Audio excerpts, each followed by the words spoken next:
Amén. Hoy, hermanos, vamos a estar meditando bajo un tema llamado Recuérdame quién eres tú. Esa es la palabra que el Señor va a traer hoy a nuestros corazones. Y yo sé que Dios va a hacer algo poderoso en nuestras vidas. Amén. En la vida, hermanos, hay momentos en los que nos sentimos tan perdidos, tan incapaces y tan lejos de Dios a causa de nuestras imperfecciones. Yo no sé si solo a usted le ha pasado, pero yo creo que así como las personas que no son cristianas, como las que ya hemos venido al camino del Señor, hay muchos momentos y etapas en nuestra vida que nos sentimos de esta manera.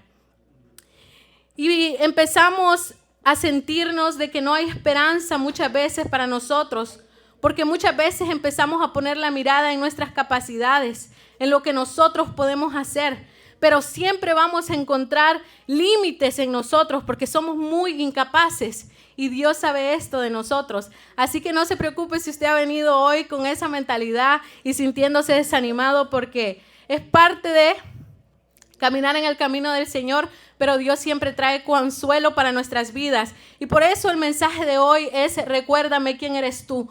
Porque entre más nos fijamos en nuestras debilidades y nuestras imperfecciones, más nos olvidamos de quién es verdaderamente Dios.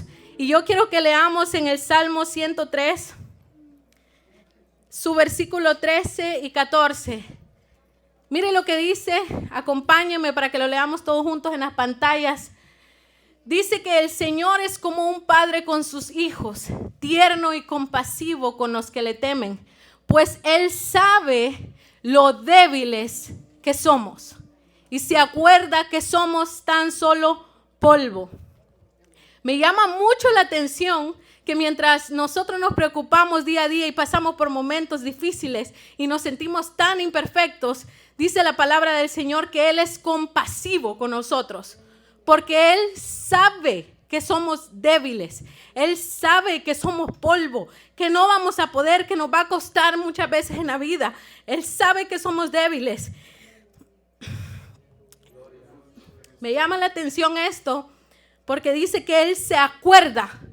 Nosotros tenemos que recordar constantemente quién es Él, porque nos cuesta recordar quién es Dios, pero a Él no le cuesta recordar quiénes somos nosotros. Él constantemente sabe que nosotros somos débiles. Él sabe que somos polvo, que no podemos hacer muchas cosas. Y son esas debilidades, específicamente esas incapacidades, las que verdaderamente hacen que Dios tenga compasión de nosotros. Son específicas. Si Dios puso la mirada en ti y la puso en mí, no es por lo bueno que somos. Es precisamente porque sabe que somos débiles, porque sabe que somos polvo. Es esa debilidad, así que no te sientas mal cuando te sientes débil, sino al contrario, cuando más débil te sientes, recuerda que es cuando Dios más cerca está de ti, porque Él sabe que tú eres débil y Él sabe que tú eres polvo nada más. Y le voy a poner un ejemplo. Nosotros como padres tenemos niños. ¿Y cuándo es que nosotros acudimos a nuestros niños? Cuando piden ayuda, cuando no pueden hacer algo, cuando ellos, por ejemplo, quieren nadar y no saben nadar. Nosotros sabemos que ellos se van a ahogar y ellos saben también y piden ayuda, y es ahí donde nosotros acudimos a nuestros hijos. Por eso el Señor dice que Él es como un padre con sus hijos, porque cuando sabe que no podemos algo y que necesitamos ayuda, Él va a ir a nuestro rescate. Amén. Y hay muchos ejemplos en la Biblia acerca de esto, de muchos hombres que se sintieron muy incapaces. Y uno de ellos fue Moisés. Quiero que vayamos a Éxodo capítulo 3, versículo 9, 11. Mire lo que dice Éxodo. Dice de que el versículo 9, mira el clamor de los israelitas. Me ha llegado, Dios hablándole a Moisés, y he visto con cuánta crueldad abusan de ellos los egipcios. Ahora ve, porque te envío al faraón. Tú vas a sacar a Egipto. Tú vas a sacar de Egipto a mi pueblo Israel. Pero me llama la atención cómo contesta Moisés. Dice, pero Moisés protestó: ¿quién soy yo para presentarme ante el faraón? ¿Quién soy yo para sacar de Egipto al pueblo de Israel? nosotros muchas veces cuando pensamos en Moisés pensamos, wow, qué hombre era, qué poderoso. Pero cuando yo voy a la Biblia me doy cuenta de que era un hombre débil. Que cuando el Señor lo llama, Él no dijo, sí, Señor, yo estoy preparado, vámonos, ¿a dónde quieres que yo vaya? No, al contrario, Él dijo, Señor, ¿quién soy yo? Él empezó a fijarse en sus debilidades, empezó a fijarse en sus limitaciones. Dice, Señor, ¿quién soy yo para presentarme ante el faraón? Gracias. ¿Y quién soy yo para sacar al pueblo de Israel de Egipto? Pero el Señor, si usted le deja tarea a todo el capítulo, hermano. El Señor, me llama la atención que el Señor nunca se limitó, sino que al contrario, el Señor, luego Moisés sigue protestando y le dice al Señor, Señor, pero yo ni sé hablar. Empezó a mirar sus debilidades, pero el Señor le dijo, ¿y quién le ha dado la boca al hombre? Me doy cuenta que cuando más débiles somos, más el Señor se glorifica en nosotros. Y este es solamente un ejemplo. También voy a David. En 1 Samuel, su capítulo 16 y versículo 7, mire lo que dice. Pero el Señor le dijo a Samuel, no juzgues por su apariencia o por su estatura, porque yo lo he rechazado. El Señor no ve las cosas de la manera en que tú las ves. La gente juzga por las apariencias, pero el Señor mira el corazón. El contexto de este versículo se lo resumo un poquito. El Señor había ya elegido un nuevo rey para Israel y va y manda al profeta Samuel y le dice, ve a la casa de Isaí y úngeme porque de ahí me he provisto un rey. El problema es que Isaí no solo tenía a David de hijo, tenía muchos hijos y no cualquier hijo. Tenía hijos guerreros, hijos con muchas capacidades para que tenían el porte, la estatura y también habilidad para poder ser rey. Pero el Señor y Samuel cae en la trampa que muchas veces nosotros caemos, que simplemente nos fijamos en las apariencias. Pero el Señor, cuando Samuel piensa y llega a la casa y mira a esos hombres tan fuertes y poderosos, dice, oh sí, de aquí el Señor va a elegir un rey, ¿cómo no? Están fuertes, grandes, capaces, poderosos. Pero da el caso que no era ninguno de ellos, de los fuertes ni los capaces, sino que era el pastorcito David, que estaba con olor a oveja. Y el Señor le aclara a Samuel y le da una gran enseñanza. Y el Señor le dice, el Señor no ve las cosas de la manera en que tú las ves, sino que la gente juzga por las apariencias, pero el Señor dice, pero el Señor mira el corazón. Y como yo le decía, el Señor no mira muchas veces nuestras capacidades, sino nuestras incapacidades. Y yo me imagino que David era un muchachito que decía, wow, todos mis hermanos son reyes, todos mis hermanos son guerreros, y yo soy un pastorcito, pero Señor, ayúdame, yo sé que tú puedes hacer de mí algo, yo sé que tú puedes ayudarme en mis debilidades. Y yo pienso que esa fue la oración de David, y más temprano que tarde el Señor llegó y lo llamó y lo preparó para poder ser rey. Porque me doy cuenta que las personas que llegan alto no son las personas capacitadas, sino las personas que tienen un corazón noble para ser capacitados, para poder ser guiados y poder llegar donde el Señor verdaderamente quiere llevarlos. Y eso solamente por unos 2 ejemplos de tantos que Dios tiene. Esos fueron del Antiguo Testamento, y luego en el Nuevo Testamento nos topamos con Jesús. Jesús, cuando vino y eligió a los 12 discípulos, no eligió a personas precisamente preparadas o santas, como nosotros lo podemos llamar. No fue a las sinagogas, a las iglesias a buscar personas preparadas, sino que vemos que el Señor hizo de sus discípulos a Pedro y a Andrés, que eran pescadores. Luego a Mateo, que era un cobrador de impuestos, los cuales lo miraban de menos y los tenían como los más pecadores porque cobraban de más y le cobraban a su propio pueblo judío. Entonces luego a Judas, fue otro de los discípulos que el Señor eligió. Y si nosotros nos ponemos a meditar, nos damos cuenta de que el Señor nunca eligió a personas preparadas necesariamente. Eso no quiere decir que Dios no puede llamar a personas preparadas. Prepárese. Cada uno de nosotros tenemos que prepararnos, pero me doy cuenta de que el Señor nunca eligió a personas que pensaban que podían lograr cosas, sino a personas que entendían que necesitaban la guianza y la ayuda de Dios para poder lograr cosas. Esos son los que el Señor elige. ¿Y a qué quiero llegar con todo esto? A lo que quiero llegar es que el problema más grande de la humanidad, del hombre, es pensar que podemos lograr algo por nuestras propias fuerzas. O peor aún, que podemos incluso ser salvos por nuestros propios méritos. Creo que es algo que no podemos alcanzar. Si empezamos a ver cada una de nuestras vidas, creo que vamos a tener muchos errores. Y el peor error del hombre es pensar que no tiene errores. Porque cuando pensamos que no tenemos errores, entonces no necesitamos ayuda. Estamos diciéndole, Señor, no te necesito porque yo soy perfecto. Y al diablo le encanta que nosotros pensemos de esta manera. El diablo siempre va a buscar que nosotros pensemos de esta manera porque sabe que mientras pensamos de esa manera, el Señor no puede acercarse a nosotros, o nosotros más bien nos estamos alejando de Él. Porque pensamos que podemos alcanzar las cosas por nuestras propias fuerzas, sea la salvación principalmente.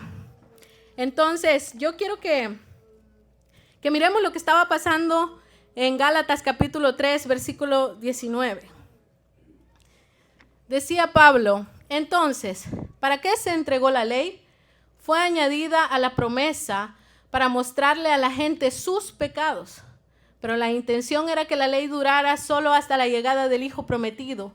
Por medio de ángeles, Dios entregó su ley a Moisés, quien hizo el mediador entre Dios y el hombre. En Galacia había un problema en esta iglesia. Los gálatas se había infiltrado el enemigo y los había hecho pensar que la salvación, que para ser salvos tenían que hacer muchas cosas, cumplir la ley de Moisés.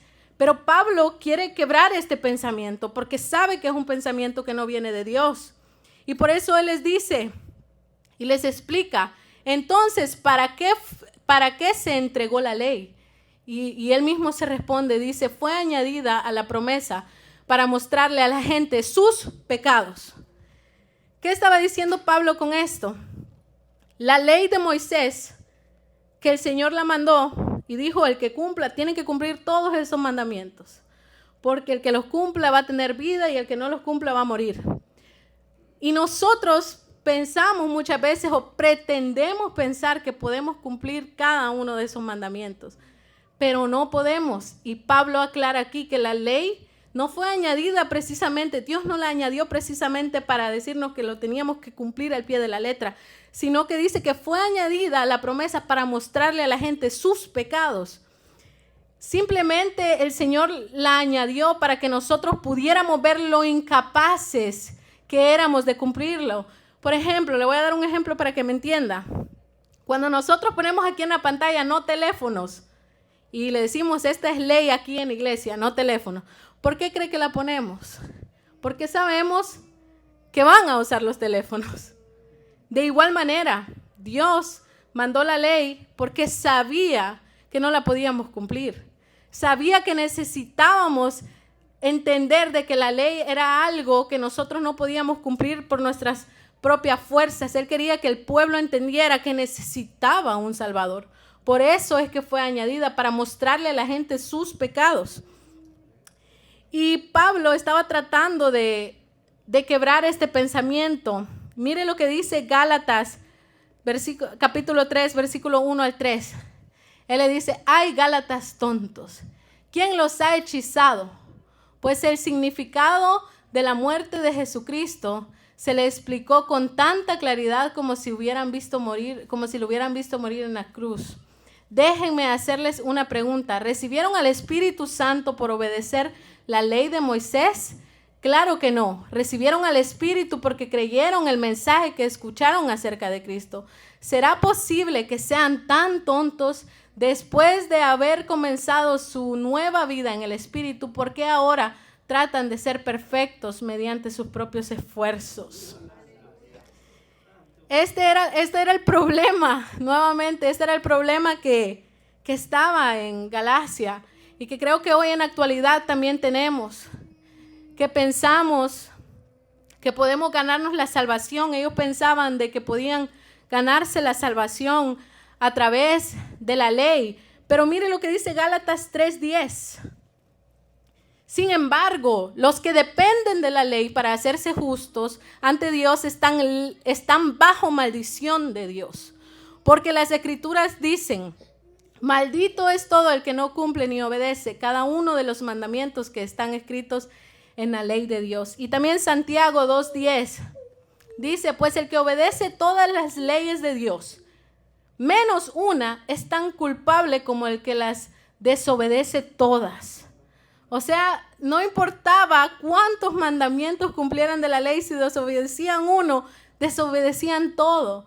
Y si nosotros empezamos a ver, nosotros como humanidad, y empezamos a leer la ley, me doy cuenta que no vamos a fallar solo en uno, sino en muchos. Entonces, ¿cómo podemos nosotros pretender que nos vamos a salvar con nuestros esfuerzos humanos? Pablo quería que los gálatas entendieran eso, porque él decía que los que pensaban de esta manera estaban bajo maldición, porque no iban a poder.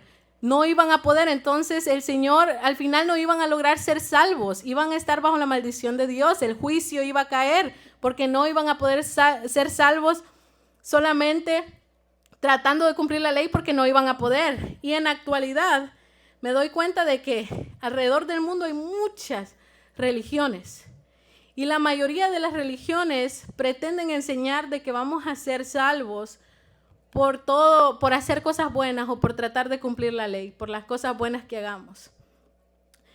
Y yo creo que eso es totalmente falso. Bueno, la palabra del Señor lo dice, nadie puede cumplir la ley. Hay religiones que para ser salvos tienen que vestirse de cierta manera, una falda hasta aquí, pero usted va al otro lado del país y la falda tiene que ser más hasta abajo, y luego va a otro país y ya tienen que usar velo, y luego va a otro país y no es suficiente el velo, tienen que taparse completitas, incluso hasta los ojos. Entonces me doy cuenta de que cada persona piensa que va a salvarse de cierta manera, y se quieren adjudicar que por lo que hacen, que por lo que usan pueden salvarse. Pero luego va a haber otra persona que se va a sentir más santa y va a decir, no, tiene que ser de esta manera o de esta otra. Siempre va a haber esos problemas, y yo creo que en la actualidad, en la iglesia, muchas veces hay ese problema, pero el Señor no es eso lo que quiere traer a nuestras vidas. Luego Pablo se pone él de ejemplo, y mira lo que dice Filipenses capítulo 3, versículo 2 al 3. Él dice, cuídense de esos perros, de esa gente que hace lo malo, esos mutiladores que les dicen que deben circuncidarse para ser salvos, pues los que adoramos por medio del Espíritu de Dios somos los verdaderos circuncisos. Confiamos en lo que Cristo Jesús hizo por nosotros. No dependemos de ninguna confianza en esfuerzos humanos. Había muchos infiltrados en la iglesia de Galacia que les decían que tenían que circuncidarse, cumplir muchos ritos para poder ser salvos.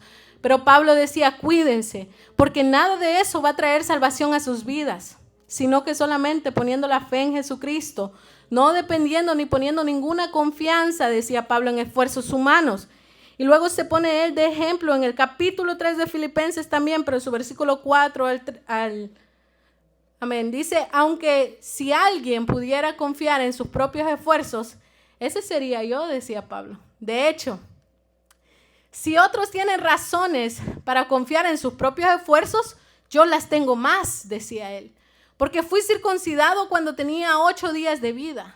Soy un ciudadano de Israel de pura cepa y miembro de la tribu de Benjamín, un verdadero hebreo, como no ha habido otro. Fui miembro de la secta de los fariseos. Yo le voy a agregar la secta porque no creían en Jesús, sino que fui miembro de la secta de los fariseos, quienes exigen la obediencia más estricta de la ley judía.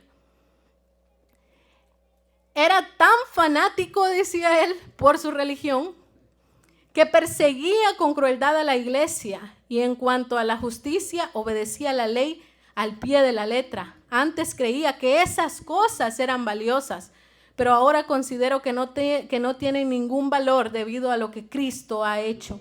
Así es, todo lo demás no vale nada cuando se le compara con el infinito valor de conocer a Cristo Jesús, mi Señor.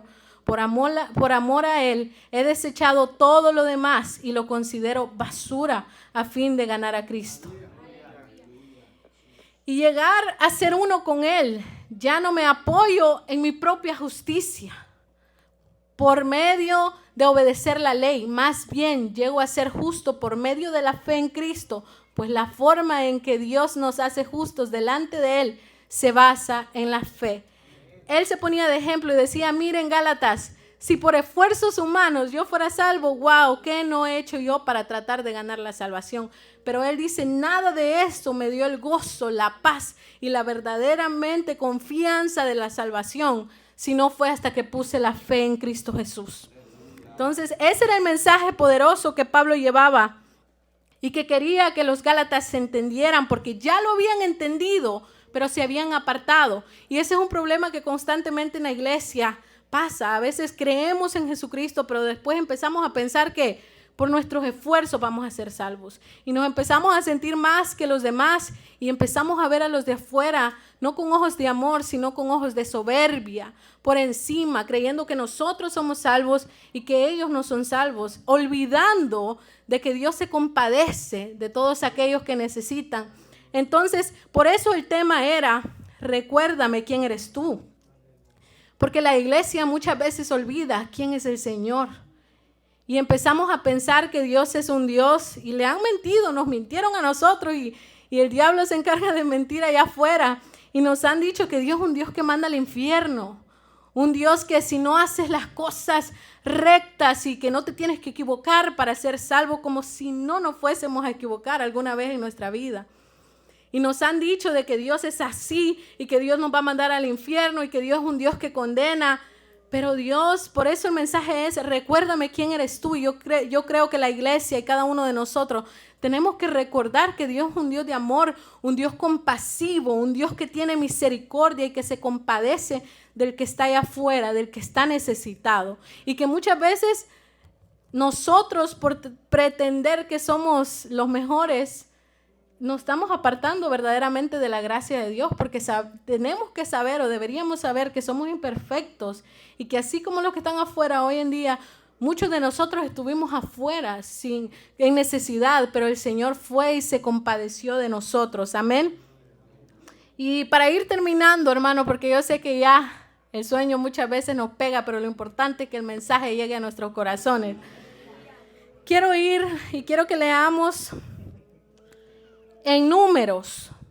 Quiero leer una historia y dice, en Números 21, dice que luego el pueblo de Israel salió del monte Hor y tomó camino hacia el Mar Rojo para bordear la tierra de Edom. Pero el pueblo se impactó con tan larga jornada y comenzó a hablar contra Dios y Moisés. ¿Por qué nos sacaron de Egipto para morir aquí en el desierto?, se quejaron.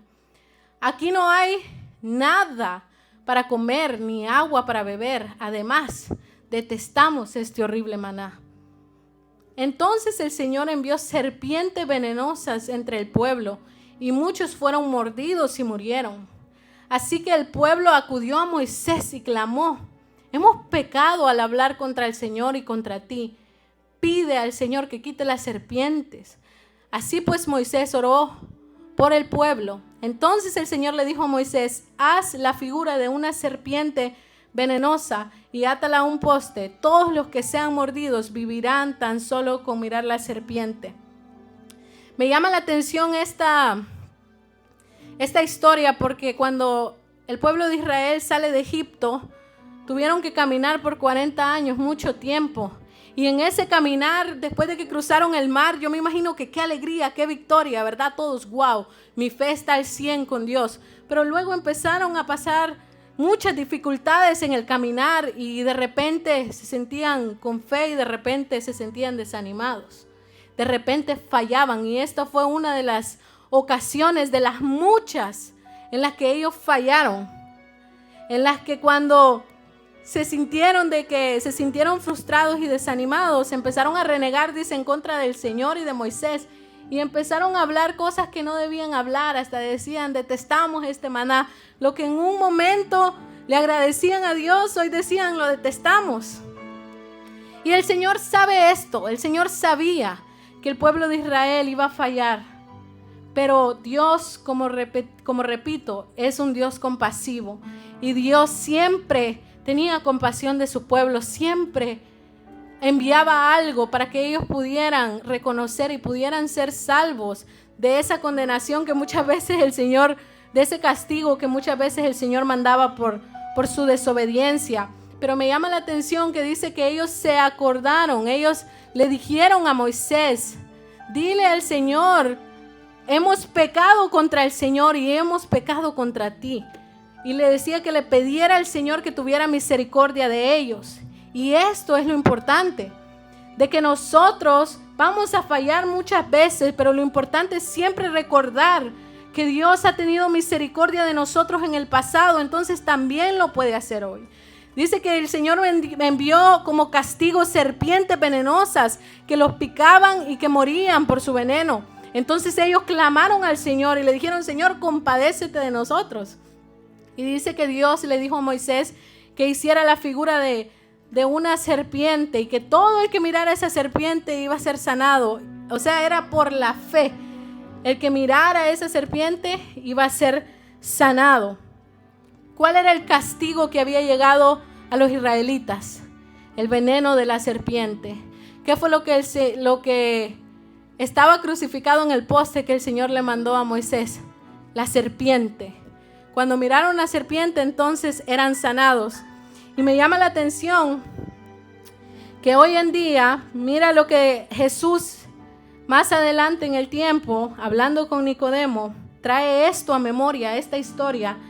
Y en Juan 3, versículo 14 y 15, el Señor Jesús le dice a Nicodemo: como levantó Moisés la serpiente en el desierto, así también tiene que ser levantado el Hijo del Hombre, para que todo el que cree en él tenga vida eterna. Y luego en Juan 3:16 sigue diciendo: porque de tal manera amó Dios al mundo, que ha dado a su Hijo unigénito, para que todo aquel que en él crea no se pierda, mas tenga vida eterna. Porque no envió Dios a su Hijo al mundo para condenar al mundo, sino para que el mundo sea salvo por él. Aleluya. Así como el Señor se compadeció de los israelitas y mandó a Moisés a que levantara la serpiente, porque no podían ellos ser salvos ni ser sanados por ese veneno de la serpiente, de igual manera nosotros. Nuestra maldición, la muerte, por el castigo de nosotros es la muerte por nuestro pecado. No importa lo que hagamos, no podemos librarnos de eso. Pero el Señor nos envía de igual manera por su compasión y por su amor, porque dice que de tal manera nos amó Dios, que dio a su Hijo. Y ahora Jesucristo hace representación de eso. Porque mira lo que dice Gálatas 3:15. Pero Cristo nos ha rescatado de la maldición dictada en la ley. Cuando fue colgado en la cruz, cargó sobre sí la maldición de nuestras fechorías, pues está escrito: maldito todo el que es colgado en un madero. Todo el pecado, todo lo que nosotros no podíamos lograr, el Señor lo logró. El Señor fue santo, no hubo pecado en él, y él se sacrificó y cargó nuestro pecado. Así que yo quiero que te levantes, que cierres tus ojos y le des